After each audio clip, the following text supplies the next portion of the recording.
नमस्कार मित्रांनो आणि मैत्रिणींनो. Arrange marriage romantic love story. रात्रीचा 1:30 वाजून गेला तरी सान्वी जागीच होती. आरवच्या फॅमिलीने ज्या प्रकारे तिला सांभाळून घेतलं होतं त्यावरून तिला अजूनच ऑकवर्ड वाटू लागलं होतं. हे इतके चांगले वागतायत आणि आपले वडील ते का बरं असे वागतायत हा प्रश्न राहून राहून तिला पडला होता. सान्वी, झोप आता, अजून किती विचार करणार? आरव तिच्या डोक्यावरून हात फिरवत म्हणाला. ती त्याच्या छातीवर डोकं ठेवून पहुडली होती. आरव, मी वेगळाच विचार करते, सान्वी त्याच्याकडे पाहत म्हणाली.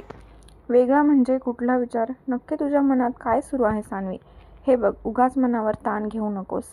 आई, बाबा, आजोबा सगळे तुझ्यासोबत आहेत. आजोबा कसे बोलले मावशीला तू पाहिलंस ना? आरव काळजीने म्हणाला. हो, पाहिलं मी आरव. नक्कीच मी कुठलं तरी पुण्याचं काम केलं असणार म्हणून तुम्ही सगळे माझ्या आयुष्यात आलात. पण बाबांचं काय आरव? ते असे विचित्र का वागतायत?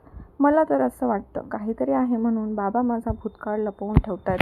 तुम्हाला नाही असं वाटत? सान्वी मनातील बोलून दाखवत म्हणाली. मी सध्या फक्त तुझाच विचार करतोय सान्वी. बाबा असे का वागतात याची मला खरंच आयडिया नाहीये. आपण ते शोधूच. पण तुझी तब्येत देखील तितकीच महत्त्वाची आहे, आरव म्हणाला. पण माझा मुद्दा विचार करण्यासारखा आहे आरव. कुठले वडील स्वतःच्या मुलीचा संसार उद्ध्वस्त करायचा विचार करतील? सांगा तुम्ही, ती त्याच्याकडे पाहत म्हणाली. तिच्या नजरेत असणारे प्रश्न तिला हैराण करत आहेत हे समजत होतं. सगळं ठीक होईल सान्वी, झोप, तू आराम कर, तो तिला थोपटत म्हणाला. थोड्या वेळात त्याला झोप लागली. त्याने तिला अलगद बेडवर व्यवस्थित झोपवलं, तिच्या अंगावर पांघरून टाकलं आणि तो गॅलरीत निघून आला. बाहेर गार वारा सुटला होता. त्याच्या डोक्यात सान्वीचं बोलणं घुमत होतं. तिचा प्रश्न अगदी बरोबर होता. कोण मुद्दामून असं वागेल? कोण आपल्या मुलीच्या संसाराशी खेळेल? आधी तर त्याला वाटलं होतं की ते दडपणाखाली असं वागतायत, पण काल त्यांच्या डोळ्यात जे भाव होते ते पाहून त्यालाही डाऊट आला होता. उद्या सकाळी सेन यांच्याशी बोलावं लागणार होतं. सान्वीच्या वडिलांची हिस्ट्री काढण्याखेरीज आत्ता त्याच्याकडे पर्याय उरला नव्हता. एक साधा सरळ ठरलेलं लग्न या वळणावर येईल याचा त्याने स्वप्नात देखील विचार केला नव्हता. रात्रीचे 2:30 वाजून गेले होते. घरात अगदी सामसूम झालं होतं. सान्वीचे बाबा हळूच उठले. त्यांनी बेडला असणाऱ्या गुप्त ड्रॉवरमधून एक छोटा मोबाईल बाहेर काढला आणि ते चोर पावलांनी टेरेसवर निघून आले. त्यांनी आजूबाजूला पाहिलं आणि एक नंबर डायल केला. 3-4 रिंगनंतर समोरून कॉल रिसीव्ह झाला. ही वेळ झाली कॉल करण्याची, समोरील व्यक्ती त्यांच्यावर खेकसत म्हणाली. मग काय करू? तो आरव दिवसेंदिवस डोई जड व्हायला लागलाय. तू म्हणायलास म्हणून सान्वीचं आणि त्याचं लग्न लावायला तयार झालो, पण तो तर मोठा माणूस निघाला, सान्वीचे बाबा चिडत म्हणाले. काय गोड बोलले. तुम्ही जगातील पहिले बाप असाल ज्याला जावई श्रीमंत असल्याचा त्रास होतोय, समोरून तो हसत म्हणाला. त्याच्या श्रीमंतीचा नाही, त्याच्या लुडबुड करण्याचा त्रास होतोय मला. मला हसतोय ना त्याच्यापेक्षा त्याच्याकडे लक्ष दे.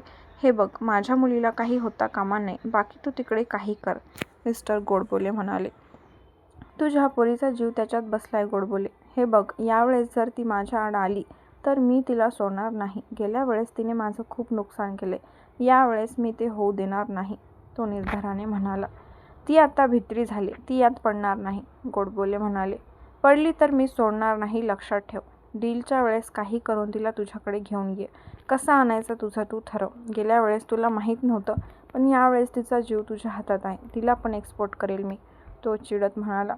तिला काही होता कामा नये, समजलं ना तुला, ते ओरडत म्हणाले. माझी कंडिशन पूर्ण कर, मी तिला काही करणार नाही, ठेवतो फोन, त्याने कॉल कट केला. सान्वीचे बाबा विचार करत तसेच उभे होते. त्यांना सान्वीची काळजी वाटायला लागली होती. तो कसा आहे याचा अनुभव त्यांनी गेल्या वेळी घेतला होता. खरं तर त्यांना कधीच वाटलं नव्हतं की सान्वी या सगळ्यात फसू शकते. त्यांनी खिशातून एक सिगरेट काढली आणि ओढू लागले.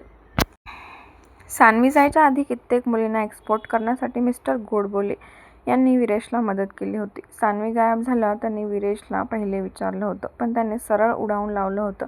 ती भेटली पण अशा अवस्थेत होती की तिला काही सांगता येत नव्हतं. त्यांना डाऊट होता, पण जे व्हायचं ते होऊन गेलं होतं. सान्वीला आपण बरं करू हा विश्वास होता त्यांना. त्या क्षणी त्यांना सान्वीचा राग आला होता, कारण ती स्वतःहून त्यात फसायला गेली होती. पण तरीही स्वतःची मुलगी असल्यामुळे त्यांनी त्यांच्या मनाला आवर घातला आणि ट्रीटमेंटवर फोकस केला. सान्वीची मेमरी व्हॅनिश करण्यात विरेश आणि डॉक्टर राठोडसोबत मिस्टर गोडबोलेही सामील होते. सान्वी गायब व्हायच्या आधी 2 कन्साइनमेंट सक्सेसफुली कंप्लीट केल्या होत्या त्यांनी. सान्वीच्या बाबांनीच त्यांना या मुली मिळवून द्यायला मदत केली होती. बऱ्याचदा आपण जे काम करतो त्याचा परिणाम आपल्या मुलांना भोगायला लागतो. तसंच काहीसं मिस्टर गोडबोले यांच्यासोबत झालं होतं. सान्वी मात्र भरडली गेली होती. एवढं होऊनही मिस्टर गोडबोले सुधारले नव्हते. रादर त्यांची अजूनही बरीच गुपित होती जी कुणालाच माहीत नव्हती.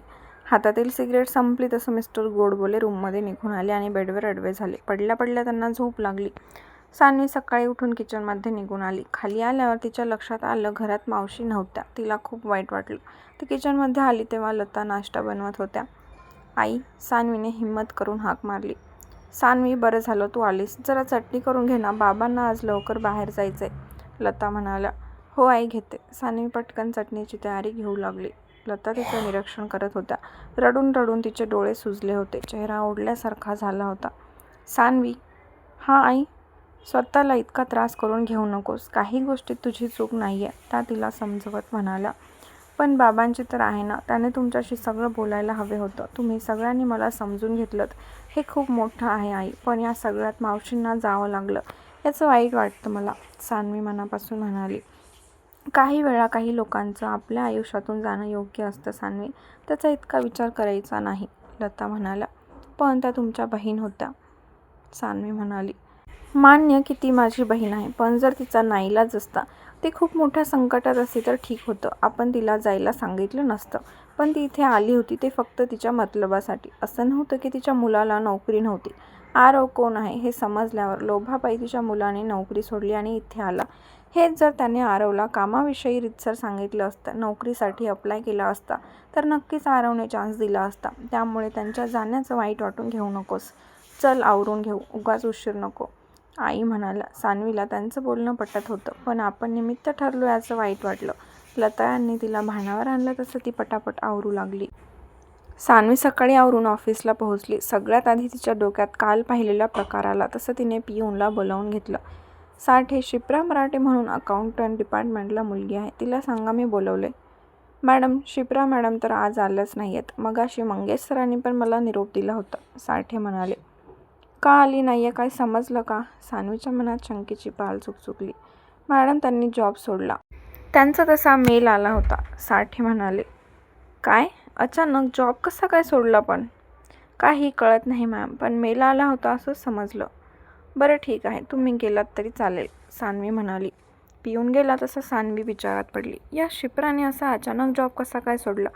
नक्की सोडला की तिच्यासोबत अजून काही झालं? विरेश तर ऑफिसला आलाय, याला कंटाळून तर तिने जॉब नाही ना सोडला? असे एक ना अनेक प्रश्न तिला पडले होते. काही केलं तिच्या मनाला चैन पडत नव्हता. शेवटी तिने आरवला कॉल लावला. आरव आज फॅक्टरी व्हिजिटला गेला होता. तो सगळ्यांसमोर आल्यापासून फॅक्टरी व्हिजिट वगैरे काहीच केलं नव्हतं. त्यामुळे त्याने अचानक जायचं ठरवलं. तो मॅनेजरसोबत बोलत असताना त्याचा मोबाईल वाजला. सान्वीचा कॉल असल्याने त्याने मॅनेजरचा निरोप घेऊन तो बाजूला आला. सान्वी, आरव तुम्ही बिझी आहात का? नसाल तर जरा महत्त्वाचं बोलायचं होतं, सान्वी म्हणाली. बोल ना, तो बोलला. तुम्हाला मी काल म्हणाले होते ना, शिप्रा मराठे म्हणून मुलगी आहे, त्या विरेशसोबत तिचं काहीतरी वाजलं, सान्वी आठवण करून देत म्हणाली. हां, लक्षात आहे. तिचं काय? तिने जॉब सोडला. आज तिचा मेल आला होता. तिने अचानक जॉब कसा काय सोडला आरव? मला जरा शंकाच येते, सान्वी म्हणाली. तिला काहीतरी अडचण असेल सान्वी, तो बोलला. असू शकते, पण तरीही माझं मन मला सांगते काहीतरी गडबड नक्कीच आहे. आपण तिची चौकशी करून पाहूया का, सान्वी म्हणाली. तुला तिचा ॲड्रेस मिळू शकेल का? तो मिळाला तर आपण चौकशी करू शकू, तो म्हणाला. हो मिळेल ना, ती बोलली. गुड, मग तू मला ॲड्रेस सेंड कर, मी पुढचं बघतो. तू काळजी नको करूस, मी शोधून काढेल, आरव तिला धीर देत म्हणाला. नक्की ना आरव, ती म्हणाली. हो सान्वी, आपण खरं काय ते शोधून काढू, आरव म्हणाला. तिने होकारार्थी मान हलवली आणि तिने कॉल कट केला. तिने लगेच शिप्राचा ॲड्रेस शोधून काढला आणि आरवला पाठवला. तसं तो कामाला लागला. राजचं लग्न अगदी तोंडावर आलं होतं. 4-5 दिवसात त्याला गावी जायला निघायचं होतं. आज संध्याकाळी तो आणि अंश शॉपिंगसाठी जाणार होते. शुभ्राच्या काही वस्तू अनन्या त्याला देणार होती, त्या न्यायच्या होत्या. आजकाल त्यांच्यात चांगलं नातं निर्माण झालं होतं. ते एकमेकांशी बोलू लागले होते, एकमेकांना जाणून घेत होते. त्यांच्यातील ऑकवर्डनेस बऱ्यापैकी कमी झाला होता. राज काम करत असताना त्याचा मोबाईल वाजला. गावाकडून कॉल होता. क्षणभर त्याच्या मनात धडधडलं. हॅलो, त्याने कॉल रिसीव्ह केला. हॅलो राज, आपल्याला तुझं आणि शुभ्राचं लग्न मोडावं लागेल, आई रडत रडत म्हणाल्या. काय? आई, अगं काय बोलतेस तू? लग्न जवळ आले आणि तू मोडायची भाषा करतेस? राजला काही समजेना. शुभ्रा चांगली मुलगी नाही आहे अरे. मला वाटलं होतं माझ्या भावाची मुलगी आहे तर चांगली असेल, पण तुझ्या वहिनीच्या भावाने माहिती काढली. तिचं लफडं आहे असं समजलं. ती उद्या तुला सोडून गेली तर मग? आई म्हणाल्या. आई शांत हो पहिले. तुझ्या भाचीपेक्षा वहिनीच्या भावावर जास्त विश्वास आहे का? राजने शांतपणे विचारलं. अरे पण ते फोटो. आई, आजच्या जमान्यात फोटो एडिट करता येतात. मी पण ते करू शकतो. आई, तू सुद्धा एका मुलीची आई आहेस. लग्न तोंडावर आलं असताना ते मोडले तर कसं वाटतं तूच सांग.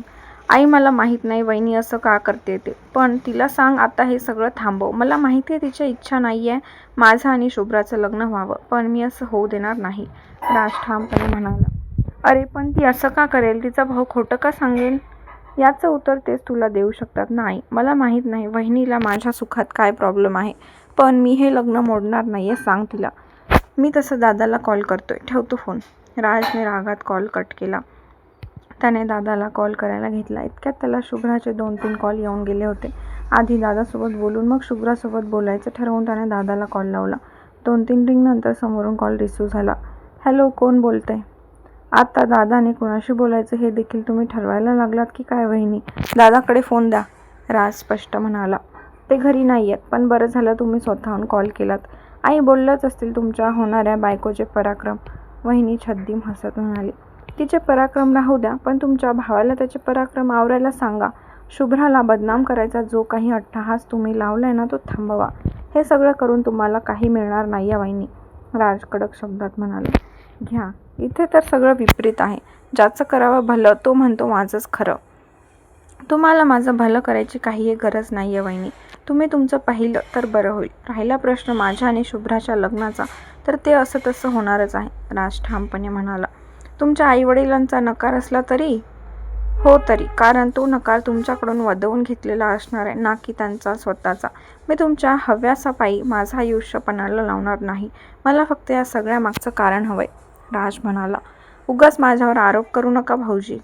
मी कुठे आरोप करतोय? मी फक्त विचारतो वहिनी कशासाठी करताय हे सगळं? उद्या तुमची खोटी बदनामी केली तर चालेल का मला सांगा? भाऊजी हे बघा वहिनी, मी तुम्हाला शेवटचं सांगतोय, मी काही हे लग्न मोडणार नाहीये. ते ठरल्या दिवशी आणि शुभ्रासोबतच होणार, यात वाद नाही. तुम्हाला कुणाला यायचं तर या, नाही तर नका येऊ. खरं तर मला दादासोबत बोलायचं होतं, पण दादा तुमच्यासमोर काही बोलेल ही आशा मी सोडून दिली. तुम्ही माझ्या भावाला माझ्यापासून दूर केलं, पण एक दिवस असा येईल की तुम्ही पश्चाताप करायचा म्हटलं तरी तो तुम्ही करू शकणार नाही. माझे शब्द लक्षात ठेवा. दोषी इतक्या तुम्ही आहात तितकाच दादा पण आहे. समजेल तुम्हाला एक दिवस. ठेवतो फोन, राजने रागात कॉल कट केला. तो शुभ्राला कॉल करायला घेणार इतक्या डिपार्टमेंट हेड त्याला बोलवायला आला होता. काहीतरी इमर्जन्सी आली होती. राजने शुभ्राला मेसेज केला आणि तो कामाला निघून गेला. मिस्टर सेन यांनी त्यांची माणसं कामाला लावून शिप्राच्या डिटेल्स काढायला सांगितल्या होत्या.